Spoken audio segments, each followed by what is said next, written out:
Hello, this is Harry Paden. This is the Paden's Pulpit. This is Season 2, Episode 34. Season 2, Episode 34, Policing in America. Policing in America. This episode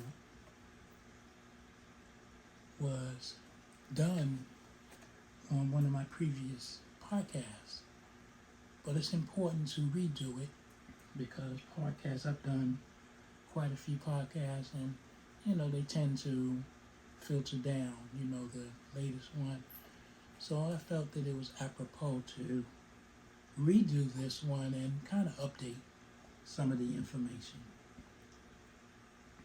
In regards to policing in America, when we're talking about policing, there are two policing in America.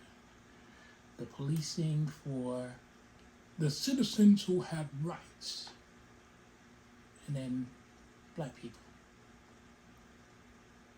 The people who have rights boldly stand up, and this is my amendment, and this is my right, my First Amendment right, and I can do this.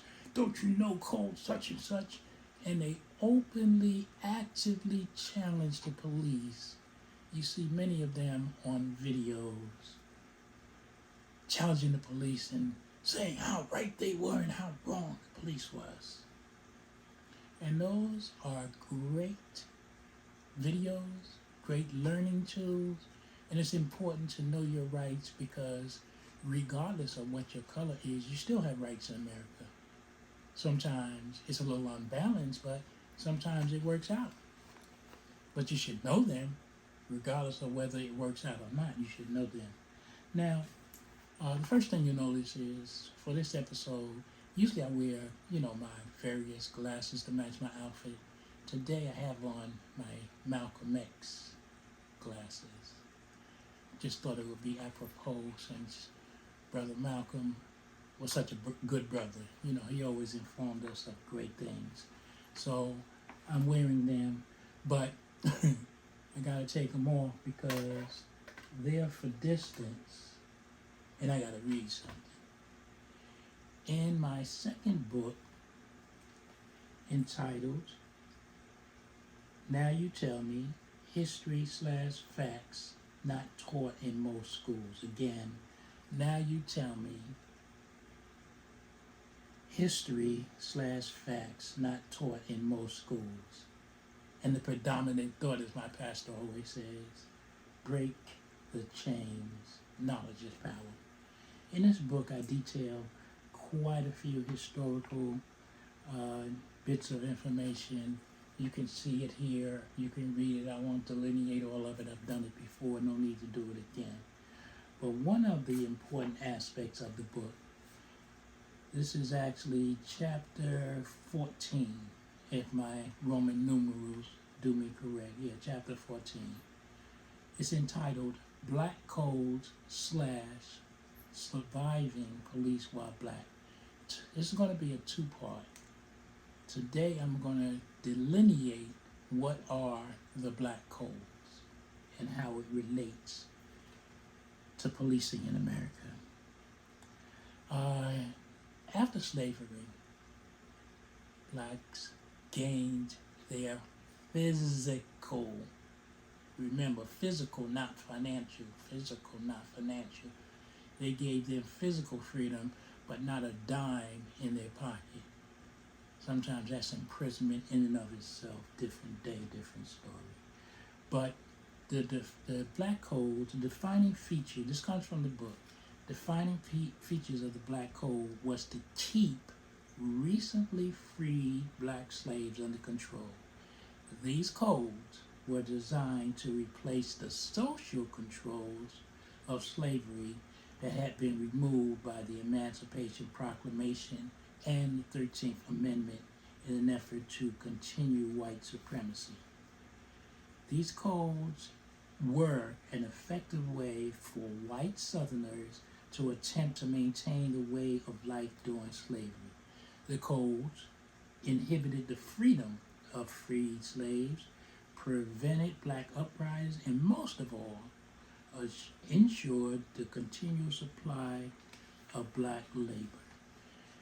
These codes, in essence, were to put blacks back in slavery under the law, because now they couldn't just do it because they just could do it. We're the dominant race.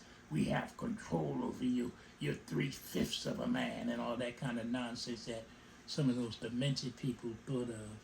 Wonder if they're getting in here. I know they're not. Sorry, I digress. The black codes, through strict vagrancy laws, pressured ex-slaves to sign repressive labor contracts. They ain't got no money. So here's what happened. Mr. Slave, you know you got to feed your family. You free and everything. Ain't you free, Mr. Slave? Well, I tell you what. You come work for me, and I'll pay you a fair wage. A fair wage. Because you're an N-word.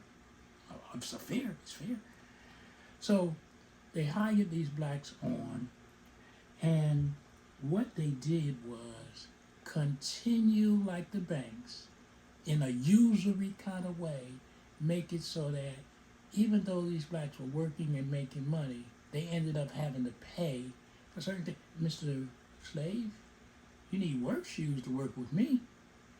I'll take that out of your pay. Mr. Slave, you need a hat for the sun.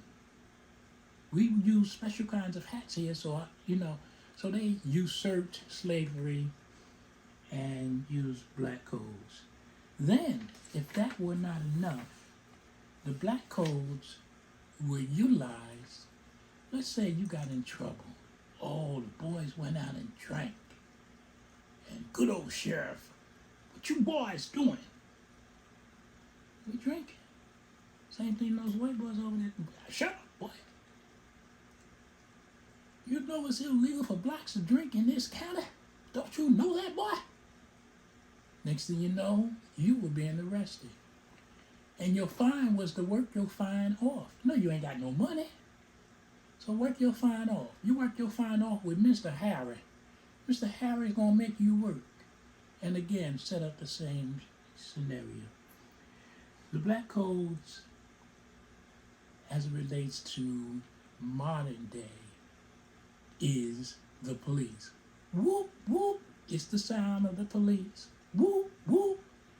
Many blacks, when they hear that sound, especially when you're in your car alone, if it's at nighttime and dark, whoa, you don't know what's going to happen because you don't know what person is going to come.